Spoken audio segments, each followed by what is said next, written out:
Hare Krishna, welcome to Gita session. So we are in the 9th chapter of Bhagavad Gita. This chapter is titled Raja Vidya Raja Guhya Yoga. Raja Vidya, the king of all knowledge and the secret of all secrets. What is the king of all knowledge? What is the secret of all secrets? Krishna says it is bhakti, devotion to the Lord. So this chapter is coming from this Bhakti Yoga section of Bhagavad Gita. From chapter 6 to chapter 12, Krishna talks about Bhakti Yoga. One might question why Krishna has to speak about Bhakti, about himself and Bhakti Yoga. So a little bit context, we need to go back and revise all the time so that it stays with us. So when looking at Arjuna wants to run away from the battlefield. He wants to change his job profile. He wants to be a renunciate. He doesn't want to do his duty.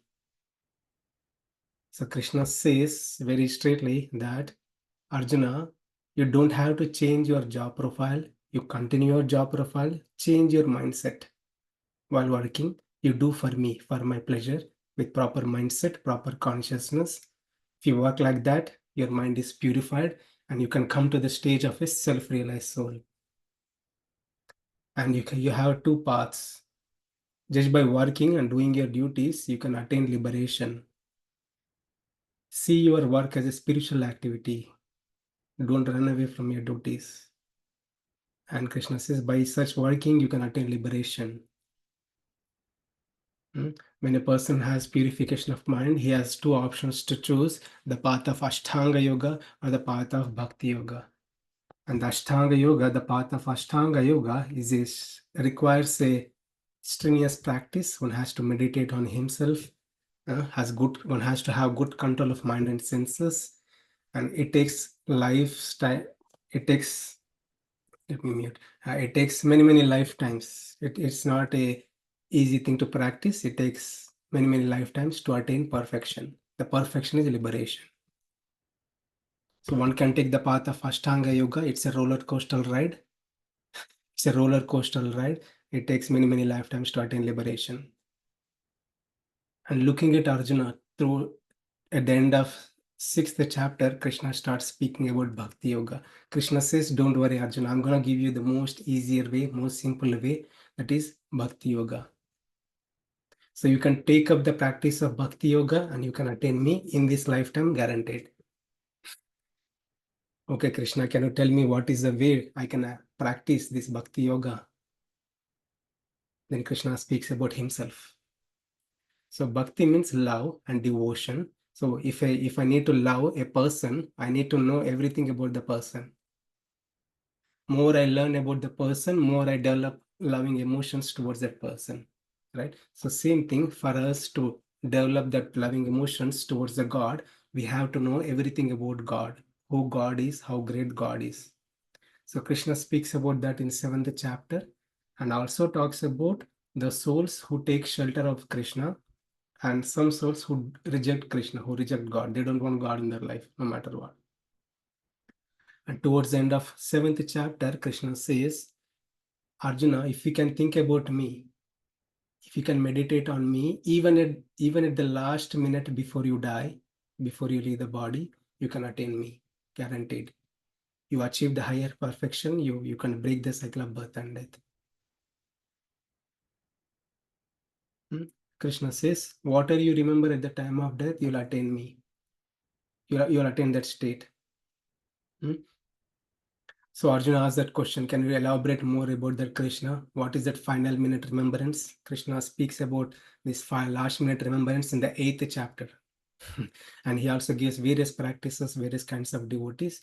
And finally, Krishna says, you always think about me, meditate on me. You will attain the ultimate goal, that is spiritual world. If you think about something else, you'll attain that something else that is temporary in a temporary world. Abrahma Bhuvanaloka Punaravartanti Arjuna. Wherever you go, you have to take birth again. You have to rotate into these repeated cycles of birth and death. You cannot come out of it. The only practice is you The easy practice is, if you think about me, you meditate on me throughout your life, you can attain me. That ends the 8th chapter. And 9th chapter, Krishna says, whatever I'm speaking to you, Arjuna, don't think it's a it's a easy thing or it's a cheap thing. So I'm giving you the most confidential knowledge, most secret knowledge. This knowledge is not just like shared with any people publicly on Facebook. This knowledge in the past yuga cycles, this used to be revealed secretly to the well qualified people, to the well qualified people. Okay, so but because of the mercy of acharyas, this knowledge has been spread everywhere. I mean, the practice of bhakti yoga is revealed and given to everybody. Even though the person is not qualified, one can take up and practice and attain perfection. Okay. So for one to practice bhakti yoga, one has to know more about the God. So Krishna speaks about himself again in the 9th chapter and also glorifies the path of bhakti and bhakti yoga in the 9th chapter. So we'll see that. So we covered from 9.1 to 9.10, that is 10 verses in our previous sessions. So Krishna glorifies the path of bhakti. The path of bhakti is so confidential, secret, and pure and purifying and easy to practice. Easy to practice, easy to attain perfection. How? Krishna speaks about this throughout this chapter. Right? So for one to practice bhakti, one has to know about everything about the Lord. Krishna says about himself. That he is the one who created this entire cosmic existence. He pervaded into this cosmic existence. Nothing in this world can sustain on its own without the presence of the Supreme Lord. Everything rests on the Supreme Lord. And so and so. And Krishna also says he plays a neutral role. He creates and destroys the entire cosmic existence again and again, again and again, again and again, but he's not affected by the duties he's doing. He plays a neutral role and is totally detached. Then why do you create Krishna? Do you have any purpose to create this universe? Yes, this is for the souls to fulfill the desires in this material world and to attain the Supreme Lord. So God just creates for the purpose of the souls to come back to him. That is the purpose of creation. Okay, and Krishna also says, Maya Dekshina Prakriti. I create this, I supervision and I create this. Everything works under my direction. This Maya has no influence on me. And but there are, Krishna continues in 11 to 25, and we'll see that today. There are some people who deride Krishna. When God appears in the human form, people say, hey, this person is just a human being. Why do they say like that? Krishna talks about that. We'll see in this session today. And Krishna also says there are great souls, Mahatmas, who develop divine qualities from other lifetimes. Saintly people, they know me. When I descend in this human form, they know me, they understand me, and they develop bhakti towards me, devotion towards me. And what they do, Satatam Kirtayantama, they always chant my holy names, they are always absorbed in me. And at the end, final verse 26 to 34, Krishna glorifies the path of Bhakti Yoga, saying the Bhakti Yoga is so easy to practice, Arjuna. Easy peasy. Easy. You just need to patram pushpam phalam toyam. You just need to offer a fruit, a flower, it's a little bit of water, a leaf. In that way, you can develop attachment towards me, doing something for me. Even the great souls, even the great sinners will also get perfected by the path of Bhakti Yoga. And Krishna concludes this chapter by saying, Manmana Bhavamat Bhakto, always think about me, always meditate on me, you'll come to me. Okay, this is a high level, even though we hear many times, there's a good chances we forget, so we have to repeat again and again. That way, more we repeat, more it sticks with us. So we'll get into the verses for today. So we'll do from 11 to almost 15, 14, I think. So we'll see how it goes. So I'll ask someone to read this verse. Text 11. Fools or impersonalists consider Krishna as an ordinary human. Avajanati mam muda manushim tanum ashritam param bhavam ajananto mama bhuta maheshwaram. Fools deride me when I descend in the human form. They do not know my transcendental nature as the supreme lord of all that be. Thank you, Prabhu.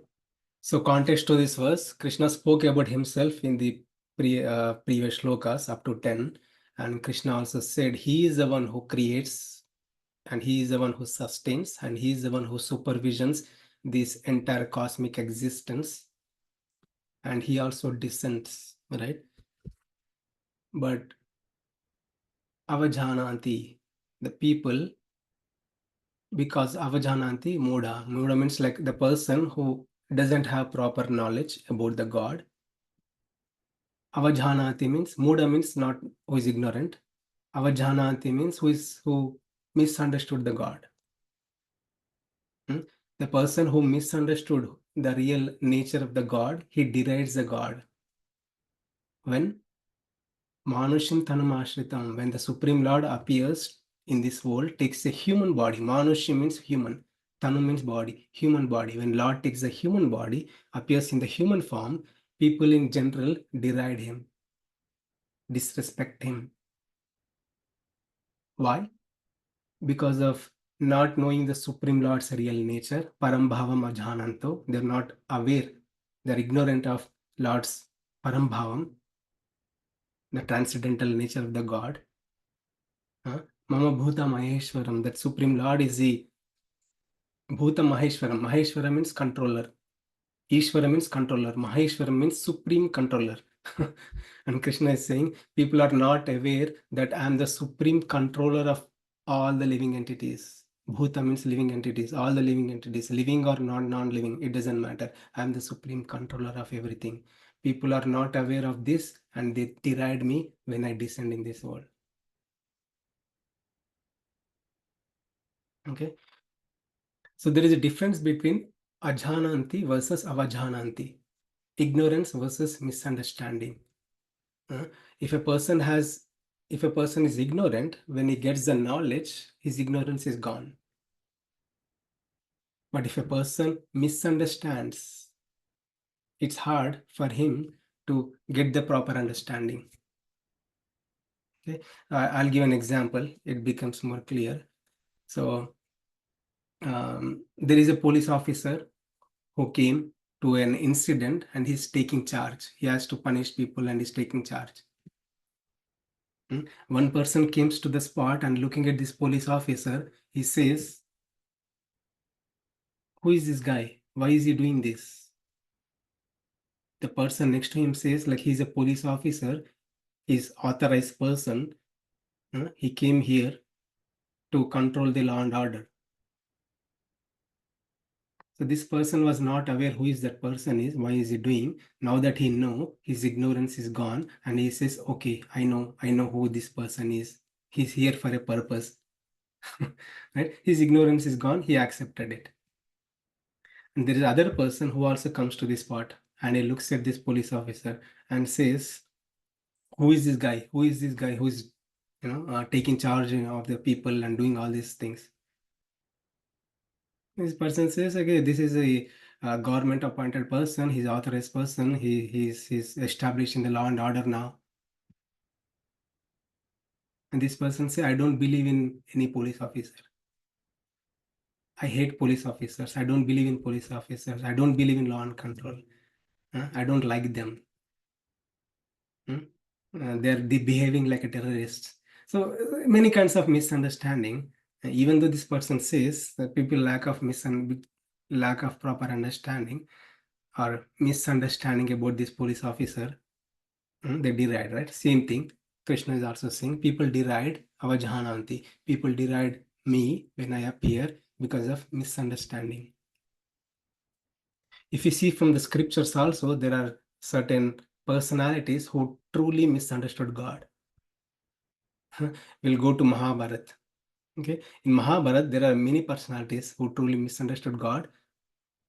I should say few personalities who have misunderstood God, and there are many personalities who really understood God. So one person who really misunderstood God is Duryodhana. Hmm. Many people told him that Krishna is a supreme Lord. Hmm. And once Duryodhana tried to attempted to attack Krishna when he went as a peace messenger, Krishna showed the universal form in the public. In the public, he expanded, he showed the universal form to everybody. Bhishma, Vidura, all the devotees could see that Lord in his divine nature. Duryodhana also saw that. Duryodhana also saw that Supreme Lord's universal form, but his mind was totally blinded. His mind was so much so blinded that he said like this person is some magician doing something here. Hmm? Totally misunderstood God, and he started criticizing God.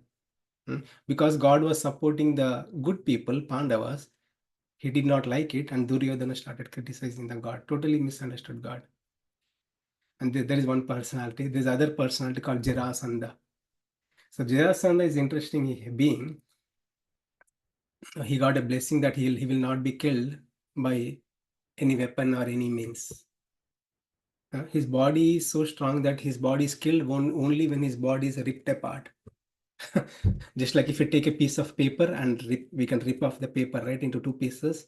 So Jarasandha's body has to be ripped apart like that. Otherwise, he will not be killed. Even though if his body is cut off in many ways, his body attaches. Right. So that was the body of Jarasandha. He's so cruel, and he was also the father-in-law of Kamsa. Kamsa married the daughters of Jarasandha.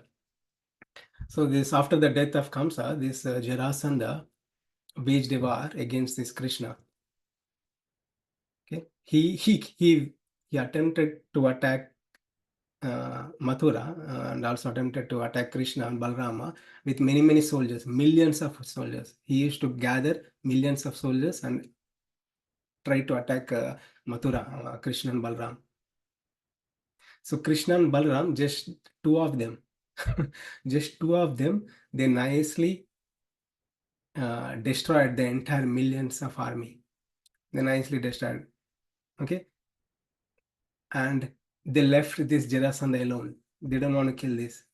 They want Jarasandha to bring more demons. So Jarasandha would go and bring more and more demons. He attempted second time. Krishna and Balrama took care of them nicely, killed everybody, and left Jarasandha alone. And Jarasandha went again and brought again millions of armies of demons and again tried to attack. It happened 17 times. Not just one time, two times, 17 times it happened. And Jarasandha could see that it is only God can do this, no one can do this. But still, he had the misunderstanding. He was against the God. He couldn't accept God like this, right? So, and Kamsa sent many demons to kill Krishna when he was in the childhood because of this misunderstanding that this boy is some magician or is doing he has some supernatural powers. He cannot be God. He may not be God. So that's what Krishna has been saying in this. Krishna is saying in this verse that people do not accept Supreme Lord because of misunderstanding. And Krishna elaborates more, gives additional details why people usually misunderstand Krishna in the next verse. Okay, so we'll see that. So before that, so these are the common, frequently asked questions about the God. Everybody has these questions. So Krishna has been answering from the chapter 9, I mean, from the beginning of this chapter and so thus far, right? I know after completing this Q&A session, you'll have a clear idea. I hope you'll have a clear idea. So we look at the one by one. Okay. So this is about existence of a God and many things we'll see. So does God exist? This is a common question people have. Does God exist? Krishna in second chapter and many chapters, Krishna says like he is the God. He had appeared in the past. He was here in the past. He's present now. He's going to be there in future also. And in 4th chapter, Krishna also says, Janma karma chame divyam. Janma karma chame divyam. Janma means his appearance. Karma means his activities. Divya means divine. His appearance, his activities are so divine. If a person clearly understands that, evam yo veti tatvatah tyakta deham punarjanma naiti mamesyato Arjuna, Krishna says, if you can understand my appearance, if you can understand my activities, you don't have to take birth again. You don't have to celebrate your birthday again in every lifetime. This lifetime is the last. So likewise, so and so, Krishna speaks everything about himself. He being the supreme controller. Whatever we see in this world emanated from the Supreme Lord. He is the source of everything. He creates everything. He destructs everything. He sustains everything. He becomes the super soul of the entire universe. Nothing can exist without the presence of Supreme Lord. So Krishna speaks everything, many things about himself. Okay, so there is no question about God does not exist. God exists. So we look at second question: is God one or many? As per Sanatana Dharma, there is only one God. There is only one God. He expands in many ways. He expands in many ways. He expands as representatives also. So there is a beautiful verse in Brahma Samhita. So that says, like, if you take a candle, this is an example Lord Brahma gives. Lord Brahma gives an example. If you take one candle, and lit thousands or millions of candles. Okay, but thousands of millions of candles, they get melted, those candles get melted, and their existence will not be there. But the original candle will remain original. The original light will remain original. So that means Krishna has expanded in many, many forms.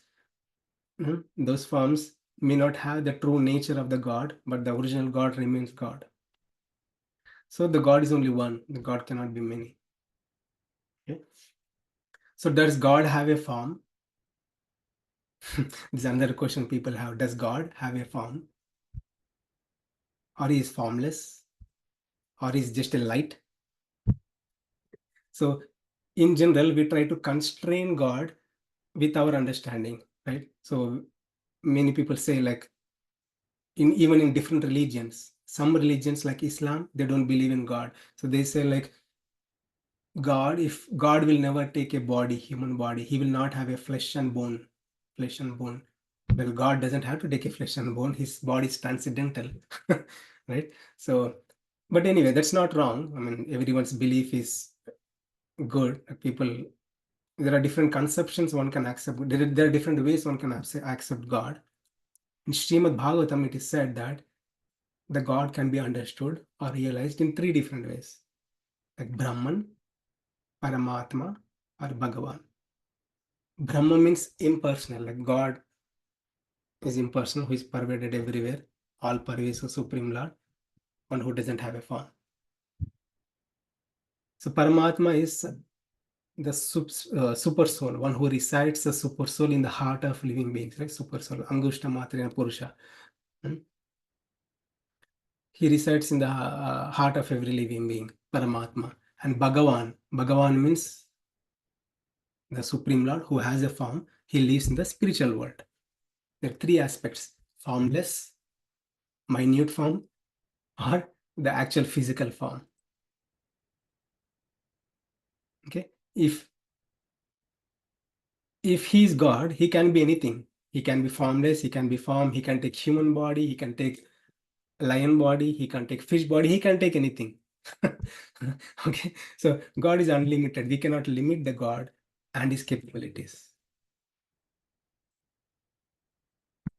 Then question comes, why does this God appear? So Krishna spoke about why does he appear in 4th chapter itself. Yada yada hi dharmasya glanirбhavati bharata abhyudhanam adharmasya tadatmanam sujamiham paritranaya sadhuna vinashaya cha dushkritam dharma samsthapanardhaya sambhavami yuge yuge. So main purpose, Krishna says, like, yeah, I mean, to annihilate demons, That's a secondary task. I can do from my will also, no big deal. But the primary cause I appear is my devotees want to see me. Paritranaya sadhunam. My devotees cannot wait for me. They are so hankering for me. They want to be with me. They want to talk to me. They want to serve me. Hmm? They want to have some relation with me, like a friend, like a mother, like a lover. I want to be with them. That's why I appear. I descend myself. So beautifully Krishna says in 4th chapter. So we covered that in 4th chapter itself. I know most of us know. So this question comes, does God have a human form? Why God? Why does God take a human form? Hmm?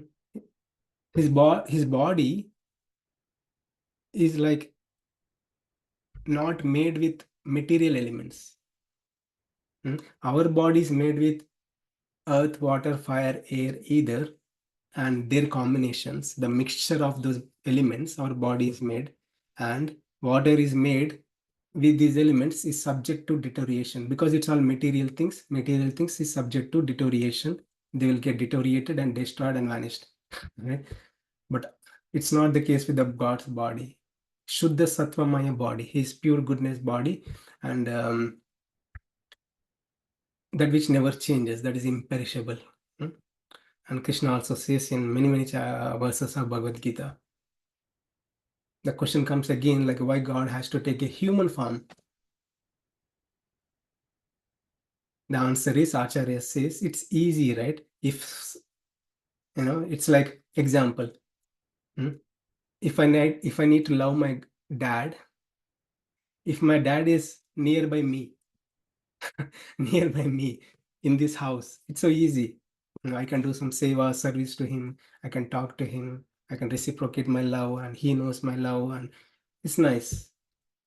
But if my dad is in different country, if I need to do a Zoom call, I had to do a Zoom call. I'm not physically seeing, I'm not physically serving him, but I'm talking to him.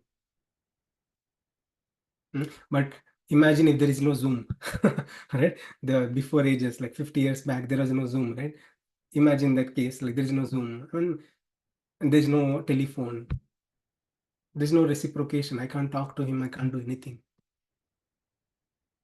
It becomes easy when my dad is in this home, in this physical form, in the physical form, right? Exactly the same reason. Exactly the same reason Lord takes a human form so that it becomes easy for us to express our love, to express our love towards Him, to do seva to Him, to talk to Him, to be with Him. And God also likes the same thing. God also likes to reciprocate His love. That's why He descends. Krishna said that in 4th chapter and many chapters also. So this other question people have, when God appears in this world, does He lose His godly nature or divinity? No. Answer is straight no. Udasinavatasinam. And he also says, Krishna also says, I play a neutral role. I'm not attached to anything. The Maya has no influence on me. Maya Dakshina Prakriti. Krishna strongly says, when I descend, Maya, let me talk about Maya, right? So Maya consists of 3 modes: mode of goodness, mode of passion, mode of ignorance. Mode of goodness is we can identify when our mindset is so cool, our thinking power is so cool, we can clearly understand the things. And mode of passion is like we are aggressive. Our mindset is aggressive. We want to do many things in parallel. Mode of passion. Mode of ignorance is we are lazy, sluggish, and hurting others, hurting everybody. There are 3 modes which always try to have its influence on us. We are pulled and propelled by these modes. But God is not like that. Maya Dakshina Prakriti. He says he's a manager of that role. He's a boss of this Prakriti. So God appears with Srujamiham. 4th chapter also Krishna says when he appears in his original divine form and he doesn't lose his godly nature, but he does his Leela. If you have any questions, we can discuss later also. So what is the role of the God with this creation? Krishna has been saying in the 7th chapter until now, he's a controller, maintainer, and sustainer of the whole universe existence. Then the question comes, why does the God create this universe? What is the purpose of this creation? Don't you have any job? Can't you just be in this your own spiritual world? Why do you do this to us? Some people say this, why do you put us in suffering? No, Krishna says, I'm giving an opportunity for you to come back to me. I create this existence. I create this knowledge, Vedas. I have given this Vedas, in other words, Bhagavad Gita, to you. You can gain the knowledge, take the proper path, and attain me. Right? So it is because of our unfulfilled desires, never-ending desires. The desire is a root cause of suffering or existence, why we take birth in this world, and also our unlimited karma, good actions, bad actions, we take birth, and God so mercifully creates this existence for our benefit. Okay, I spoke many words. Try to comprehend as much as you can. I believe you'll have answers now. If you have any questions, we can discuss in after this session. So life lesson: gaining the true knowledge about God, Krishna, removes all misunderstandings about Krishna, about God. When we gain the proper knowledge through the proper source, all our misunderstandings will be removed, gone. Okay, now in this verse is in connection with the previous verse. In previous verse, Krishna says people deride Krishna, and Krishna gives additional reasons why people deride him, and also gives the fate, what happens, what are the consequences of those people who deride him. So I'll ask someone to recite this verse. Text 12. Fate of those who deride Krishna. Mogasa moga karmano moga jnana vichetasaha rakshasim asirum chaiva prakritim mohinim shritaha. Those who are thus bewildered are attracted by demonic and atheistic views. In the deluded condition, their hopes for liberation, their fruitive activities, and their culture of knowledge are all defeated. Thank you, Prabhu. Okay. So moga means waste, unwanted, unnecessary. Asha means desires. Unnecessary, unwanted desires. It goes through in our mind, we hanker for it, and we become restless. That is one reason Krishna gives. And the second reason Krishna gives, moga karmano, unwanted acts, unnecessary acts. Being engaged in unnecessary things doesn't help him in any way. So we all know what are those unnecessary things. And the third one, moga gnana. Gnana means knowledge. Moga means waste knowledge. If a person has habit of accumulating unnecessary knowledge, unnecessary things, gaining knowledge about unnecessary, not the true knowledge, he loses his vichetasa, he loses his discriminating power, what is right, what is wrong. Mogasha, moga karma, moga gnana. Because of these three reasons, what's happening? Rakshashim asharim cheva prakritim mohinim shridaha. He's developing demonic nature. He's becoming I'm not saying this. God Krishna is saying this. Okay, so developing Rakshashim Ashrim Cheva Prakriti Mohinam Shritaha. He's getting bewildered by this Maya, and he's cultivating demonic qualities, demonic natures because of Mogasha, Moga Karma, Moga Jnana. Okay, so let's have a deep dive into these three things. So in connection with the previous verse, why do people deride Krishna and what are the consequences? Krishna says these are the three things. Okay. people deride him because of misunderstanding, and also these three reasons, and they're becoming developing demonic qualities. Okay, I'm not saying this. No, Krishna is saying this. Okay, so because of these three things, these three enemies, we are cultivating or developing demonic natures. Okay, and it goes other way also. It goes other way also because of this Asari Sampada, demonic wealth. I'll talk about it next slide, but in detail. But because of this demonic nature, which we have been carrying over from many lifetimes, many lifetimes we have been carrying over this demonic nature. Because of that, we are getting deluded, and we are doing this unnecessary. We develop doing this unnecessary desires, unnecessary acts, unnecessary knowledge. It goes other way. I hope you understand, right? So what is a desire? Why that happens? So desire in itself is not wrong. Krishna also says desire in itself is not wrong. Okay, one can desire to have a child, one can desire to have a wife, or one can desire to have a wealth. There's nothing wrong. When that's why Krishna has given, the God has given Vedas. Vedas has Karma Kanda section of the Vedas. If a person wants a wealth, he can attain the wealth in a dharmic way. Dharmic way. If a person wants a child, he cannot get a child guaranteed in a dharmic way.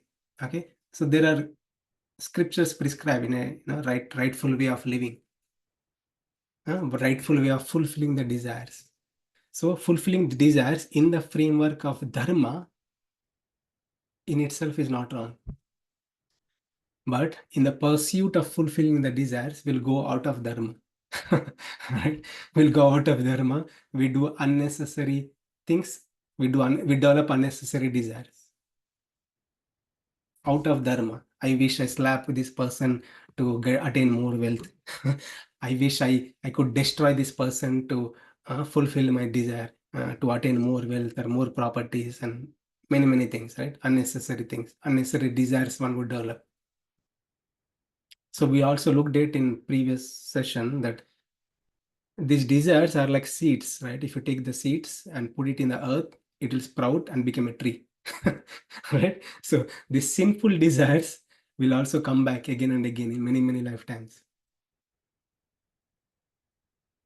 Krishna is saying here again that the desires which are adharmic desires, out of dharma desires, if a person desires sinful desires,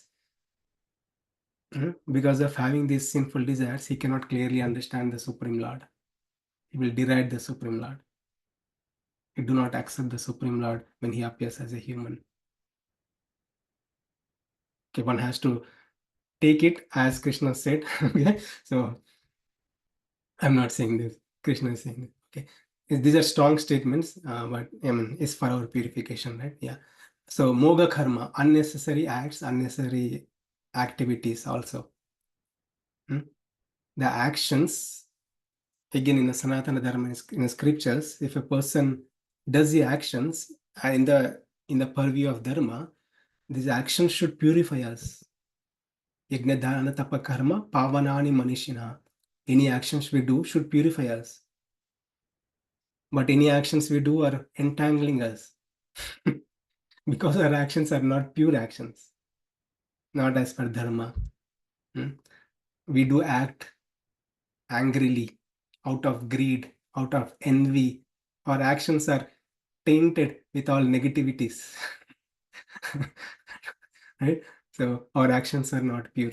Because of impure actions, we are getting impure karma, bad karmas, and getting entangling ourselves. Because of our bad karma, we cannot clearly understand the Supreme Lord when he appears. That is second reason Krishna gives. And the third reason Krishna gives, useless knowledge. Useless knowledge. This person tries to gain the knowledge of many unnecessary things, not useful for him. We all know what are those unnecessary things, knowledge. Throughout the day, we accumulate so much knowledge. Right? So our mind is like a database. We look at the thing, that impression is stored in our mind. We fight with a person, those impressions stay within our mind. Right? And many speculative things we try to speculate and understand, and those impressions will stay in our mind. But the ignorance, we gain the unwanted knowledge through many unnecessary things, but these things will be cleared by the practice of bhakti yoga. So not to be worried if you have unnecessary desires or unnecessary acts or unnecessary knowledge in our life. And if you are so much into cultivating demonic natures, not to be worried. By the practice of bhakti yoga, our desires will be pure, our actions will be pure, our knowledge will be pure. Okay.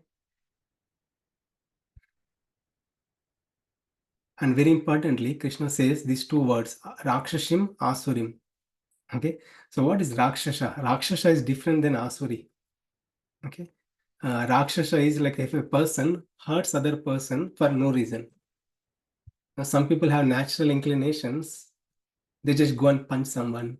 They kill someone, cut off hand someone. In previous ages also, there used to be Rakshasas. For no reason, they just do it for fun. Just do it. They're called Rakshasas. Hurting someone, killing someone, and harming someone for no reason, right? So we'll see in this generation also. In 2024, there are more Rakshasas in a different way. Right? In a nice dress, he may be wearing a royal suit, but he may have this Rakshasa Buddhi, Rakshasa Buddhi, hurting others for no reason. Asuri means like this person has a habit of hurting others, but he's for his sense enjoyment. Maza aa gaya, right? So maza aa gaya, right? Indriya Trupti the Asuri. So for the Indriya Trupti, like sense enjoyment. Um, let's take the example of this bird called there's a bird there's a story of Lord Rama. So Mother Sita was lying on the Ram and Lord Ram was lying on the lap of Mother Sita. This Kakasura, this called Kakasura, this bird went and hit Mother Sita. So this Kakasura was like actually he is a son of Indra, but he disguised in the form of a crow and injured Mother Sita. Lord Rama just took the blade of grass and he made a missile and sent towards this Kakasura. So he ran for life, this Kakasura ran for life. But again, Mother Sita said, okay, just forgive him. Forgive him. So this person, he was born to a demigod, but he has these Asuri qualities. He wants to take pleasure through his senses, and he tried to harm, injure Mother Sita. Right? So that is an example.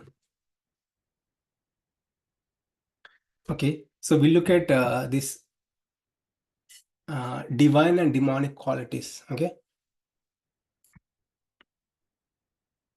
so Krishna speaks about these divine and demonic qualities. He dedicates a chapter number 16. He talks about these divine and demonic natures in detail. Rakshasa, Asuri natures in detail. And also like divine means like Devi Guna. Okay, so I'm showing this because the next shloka, when we know this, the next shloka will be clear. Okay, so I'll quickly read this 25. Krishna gives the 25 qualities of a person who is divine. Divine, who is divine, and he has this. These are the 25 good qualities one should have. We can make a checklist also, right, of all these qualities. And he lists out 6 qualities we see in general. They are demonic. They are self-destructing. I'll read out quickly. So fearlessness, purity of consciousness, cultivation of spiritual knowledge, charity, self-control, sacrifice, Vedic study, austerity, simplicity, non-violence, truthfulness, freedom from anger, renunciation, tranquility, aversion to fault finding, compassion for all living entities, freedom from covetousness, gentleness, modesty, steady determination, vigor, forgiveness, fortitude, cleanliness, cleanliness, body and mind, freedom from envy, freedom from passion for honor. We hanker for honor. So Krishna is saying divine qualities are like passion, free from passion for honor. So these are the Devi qualities. A person should have the divine qualities, good qualities. Okay. And Krishna listed these 6 qualities. They are demonic qualities: pride, arrogance, conceit, anger, harshness, ignorance. Demonic qualities. So people in general have everybody is a mix of all these qualities in different proportions. And Krishna says like lust, greed, anger, there are like 3 gates to hell. Lust, greed, anger are 3 gates to hell. One has to stay away. So we'll explore more and go in detail of each and everything in detail when we get to the 16th chapter one day. But I just want to list out. Okay. So I think we are on track. We'll try to complete these few verses. Mahatmas or Ananya Bhaktas worship Krishna constantly with devotion. Mahatmanas tu mam partha daivim prakritim asritaha bhajanti ananya manaso nyatva bhutadim avyayam. O son of Pritha, those who are not deluded, the great souls, are under the protection of the divine nature. They are fully engaged in devotional service because they know me as the Supreme Personality of Godhead, original and inexhaustible. Text 14. Satatam kirtayanto mam yatantascha drida namasyantascha mam bhaktya nityayukta upasate. Always chanting my glories, endeavoring with great determination, bowing down before me, these great souls perpetually worship me with devotion. Thank you. So in connection to the previous verses, Krishna spoke about himself, all the greatness and glories. And Krishna also said, when he descends, people deride him, do not accept him, think that he is just a normal human being. And what are the reasons? Why do they do so? Krishna gives the reasons: because of moga karma, moga jnana, and mogasha, unnecessary desires, unnecessary activities, unnecessary knowledge, and people are entangling themselves, and people are becoming asuric, developing demonic qualities, Krishna says that. So those people cannot understand Krishna, God.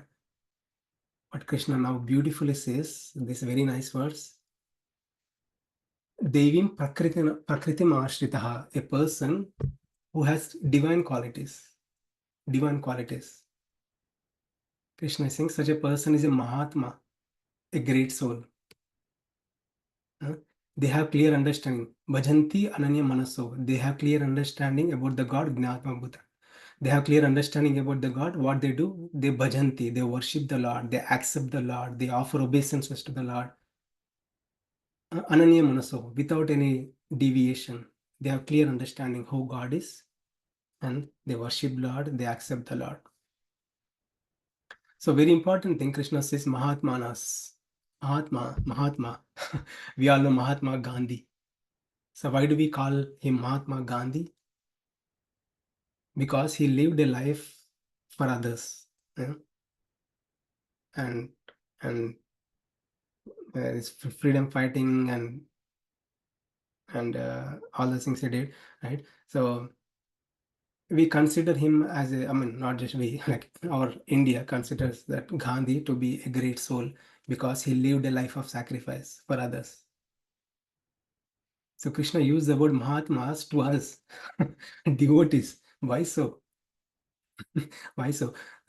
we could live a life of sense enjoyment, or we could live a life of a pure life to attain the Supreme Lord. So Krishna is saying the divine souls are the one who live a life, a pure life, and they worship Krishna. They meditate on Krishna. They think about Krishna. They know purely. Gnatva bhutadim avyayami. They know clearly that the Lord is the supreme controller of everything. So Krishna is attributing, saying that these are my great souls, divine souls. There are great souls, divine souls. So what they do, what these Mahatmas do, when they clearly understand the Supreme Lord, Krishna says again in the 14th chapter, in this 13th verse, Krishna says they worship the Supreme Lord, and 14th verse, Krishna says, another beautiful verse. Sorry, we are running out of time. I want to tell story also. I'll take 5 more minutes. If you can give your 5 more minutes, then we could look at the story also. Okay. Yeah. While I'm speaking, I'm thinking of the time also. Sorry. Anyway, Satatam Kirtayantoma, the person who accepts the Lord, the person who has divine qualities, who accept the Lord, what he does? Satatam, always. What he does? Kirtana. Kirtana means glorifying the Lord. Kirtana is not just like sitting and doing the kirtan, singing and playing mridanga, kartal. That is also kirtan, but kirtan actually means, the real meaning of kirtan means glorification. Glorification. So one could glorify in many ways by singing the holy name of the Lord, by reciting Bhagavatam, Srimad Bhagavatam, and glorifying the Lord, and glorifying the Lord's form, the beautiful form of the Lord. When we go to the temple, we can look at the beautiful form of the Lord, the beautiful garland the Supreme Lord wears, the beautiful ornaments the Lord is adorned with. So one can do kirtana in many ways, in association with people, or when we go to the temple looking at the God, one can do kirtana. Even standing and looking at the God also, one can do kirtana. Glorify the Supreme Lord.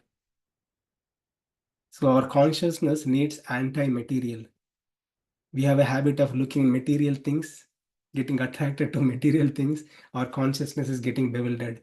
But when we bring something spiritual in our consciousness, when we glorify the Supreme Lord, our consciousness become pure, and we are in the proper direction to attain the Supreme Lord. So we glorify the many things in this world. We glorify people, intentionally or unintentionally, or willingly or unwillingly. Even if we like them or not like them, we glorify people. We meditate on them.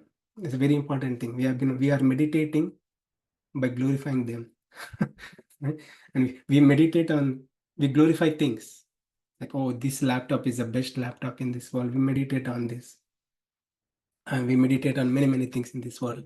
We glorify a vacation spot. This spot is a very beautiful spot. I wish I were there. Like, we think about it and we glorify the vacation spot. We have been glorifying many things. But Krishna is saying a devotee is the one who glorifies the Supreme Lord. Satatam, always. How? Dridhavrita. Dridha means like determination, strong determination. Yatinasya dridhavrita. Namasyantasya mam bhaktya. Nityayukta upasate. He offers obeisances unto me. He chants my name. He glorifies me. He always in connection. Nityayukta upasate. He always in connection with me. He's always in connection with me by chanting my names, my listening to the pastimes, reading Bhagavad Gita, Bhagavatam, and going to temple, doing seva, always in connection with me. Nitya Yukta, always in Krishna consciousness, always in Krishna consciousness. So, one line statement. If a person develops a divine qualities, such a person with pure state of mind, he's always in Krishna consciousness. We may not be there, but we can be there. It's easy. Krishna, the practice is same. The practice of Bhakti Yoga is same. So Nama Sankirtana, being in association with devotees. Okay. I really want to tell this story. So, like in every session, I'll try to bring in one story. At least I'm thinking like I need to bring in one story of a great devotee. because we are in the Bhakti Yoga section of Bhagavad Gita. So, so give me a few more minutes. So I'm not sure if you know the story of this great devotee. His name is Chakomela. Okay, so he's a great devotee of the Lord. Whatever Krishna said in previous verse, right? That Satatam Kirtayanto Ma Yatantashcha Dhrudhavrata Namastyancha Ma Bhaktya Nitya Yukta Upasate. Can you show me example, Krishna? Can you show me example, Krishna? Yes. There are many examples. There are examples in Bhagavatam also, Prahlada, Dhruva, many examples. Right? In Ramayana also, Shabari, Bharata, many Hanuman. Hanuman is a great devotee. Can you tell me a great devotee who is in this current world, like in this Kali Yuga? So in Kali Yuga also there are many devotees appeared. Then one of the great devotees is Chakumela. Okay. So this is how the story goes. He was born in a family. It's like a low caste family. Like in India, you see there are different caste systems. We talked about caste system in the 4th chapter, so I'm not going to go there. But in India, you see there's a caste system. Some people are born with a lower caste, and those people, they're not allowed to go to temple. Okay, this Chakomela was also born to a family. He's a devotee of the Lord, great devotee of the Lord. It is according to the God's plan. It's arranged in such a way so that he can exemplify by his life. Okay? So he was born to a Lucas caste family member, and but from the childhood onwards, very childhood onwards, was very much devoted to the Lord. He always think about the Lord. He always chants about the Lord. He was nearby this temple called Panduranga temple, right? The Panduranga temple. What is the name? Yeah, anyway. So he was used to live nearby temple, and the Lord Panduranga, he stands like this, right? This form, Vittalnath. So this Chakomela always used to think about the Lord, meditate on the Lord. He's always in consciousness of the Lord. That's how he grew up. That's how he grew up. Not just that, he used to go to the temples, the main temple of Panduranga, and he used to sing glories of the Supreme Lord. Very nicely he used to sing. The way he used to sing, many people get attracted towards his voice and the glories of the Supreme Lord. He used to immerse people in devotion. He used to immerse people in devotion. People used to go to the temple to visit the Lord, to see the Lord, but they were standing to hear from this great soul who is singing about the Lord. So it happened so much so like temple authorities were so much worried about this Chakomela. And they used to come and stop this. Hey, stop this! Don't do this. And Chakomela also wanted to enter into the temple. He was not allowed to enter into the temple, but he had a desire to go into the temple. They used to send him off, kick him off, and it used to happen like that. They used to reject. They don't allow Chakomela into this temple. When one day, Chakomela was trying to see the God, he was in so much absorption of the Lord, he wants to enter the temple. So one day, what happens is this one of the temple authority, he humiliates him very badly. He pushes him down, humiliates him very badly, and he says, a very nice thing he says, you are singing so much about the Lord, you're glorifying so much about the Lord. If your Lord is really there, if your God is really there, he will make sure you enter the temple. He will make sure you enter the temple, and he pushes him down and totally humiliates him. And this our Chakomela was in real disappointment. He goes to his house. He had a wife. He goes to his house and he cries. Nobody in the world cries that I did not go to temple today. Right? Everybody think like, okay, I got a chance to not go to the temple. But Chakomela's devotion is not like that. He was thinking like, why I'm not going to temple? Why am I born like this? Why am I born in this Shudra family? I want to see the Lord. I want to be with the Lord. I want to be the deity of the Lord. He was crying so much with so intense. His crying was so intense. It went on for many days, actually. It went on for many days, a couple of days. And it is said that Lord himself had appeared. The the Vittalnath himself had appeared there. It is because this devotee was crying, Lord could not see his lamentation. His devotee was not eating food. His devotee was crying. And the Lord says, don't worry. He goes and taps on him. Hey, Chaukamela, get up. I'm here to take you into my temple. So Lord personally holds the hand of Chaukamela and walks him into the temple, takes him into the temple. Not just into the temple, but into the sanctum sanctorium, like the Garbha Sthala, right? Into the main deity room. And Lord locks the door, and there is a nice conversation between the Bhakta and the Bhagavan, the devotee of the Lord and the God. They're personally having conversation, and Vittalnath speaks many things about many things. Okay, and I'm cutting it short, lack of time. So then Chakomela asks one nice question, which is very much applicable for everybody. Okay, so he says, what is the right way? What is the easy way to attain you? Then Lord says three things. You need to do three things. So one is always chant my glories, always do kirtana. Satatam kirtayanto ma. We looked at in previous verse, right? So always chant my holy name. Satatam, always think about me, meditate on me. Otherwise, you'll be trapped. Right? Satatam, you do this, the first thing.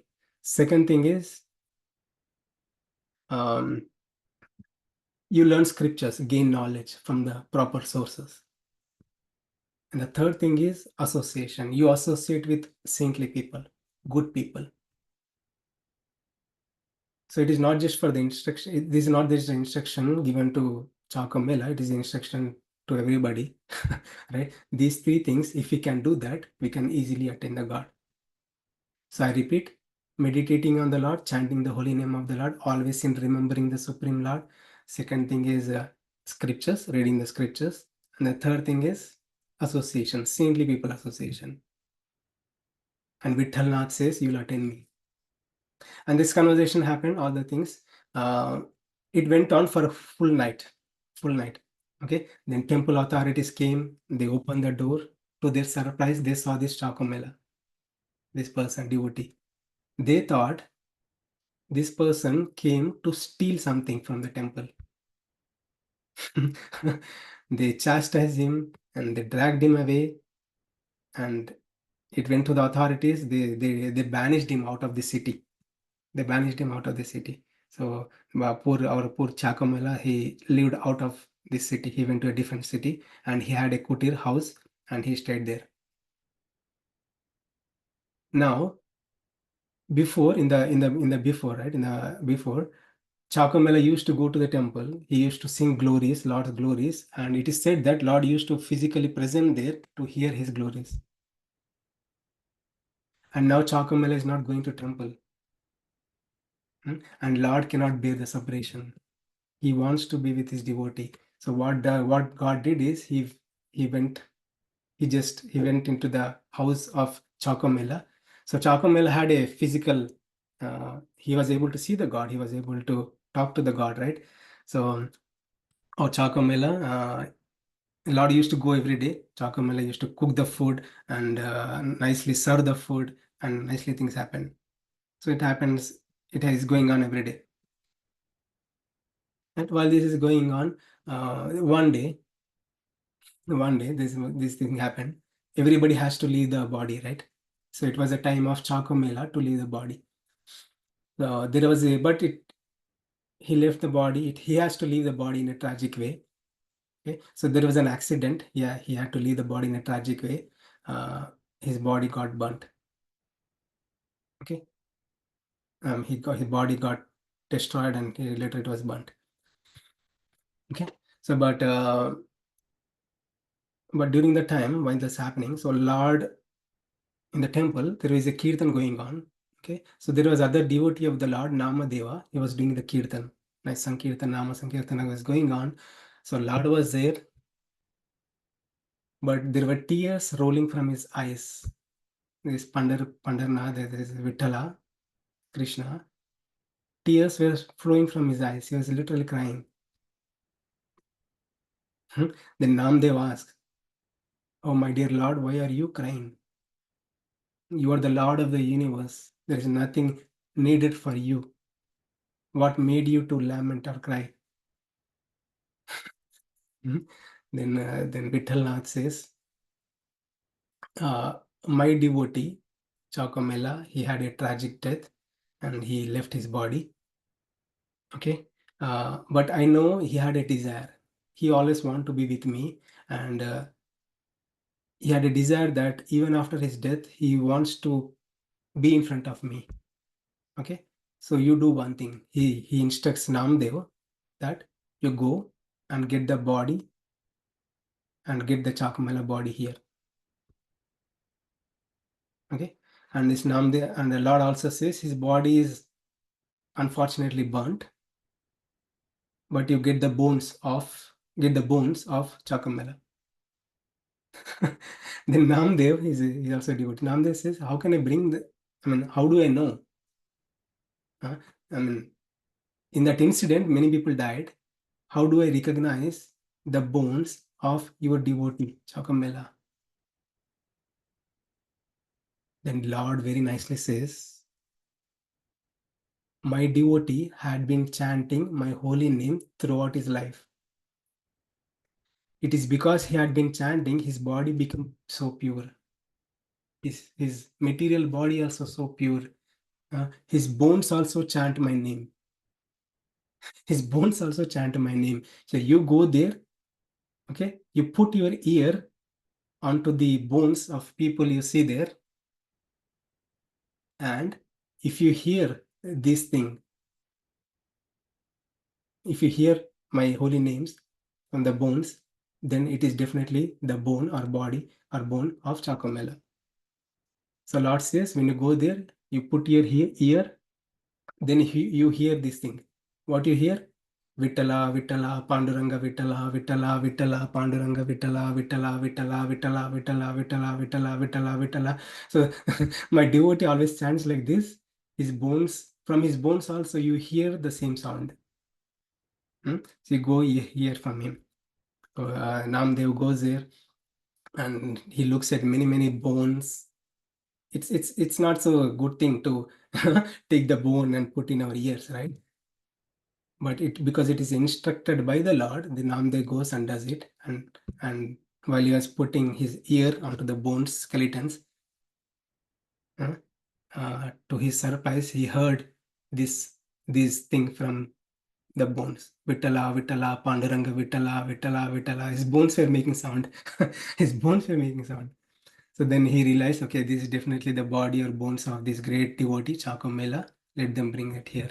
And they built a samadhi in front of the temple. So you can see in this picture, there's a right side. So this is the real picture. So this is where the Chakomela's bodies were put in. And this is a Samadhi Mandir of Chakomela. So you can still see this when you go to the temple, Pandharpur. When you go to the Pandharpur, you can still see this. Okay. So this is an example of a great devotee. Satatam Kirtayanto Mam. Always thinks about the Lord. Always glorifies the Lord. Itantasya Dhradavrita, with great determination. Great determination. One has to have good determination also. Nityayukta Upasati, always in consciousness of me. Is the example. There are many devotees. So in our upcoming sessions also, as we go through, we'll talk about great devotees who lived a great life. Okay. Thank you. I took more time. Thank you for patiently listening. I hope you have gained some knowledge. And with that, I'll stop here. Thank you all very much. If you have any questions, thoughts, or sharings, please feel free. Thank you, Hare Krishna.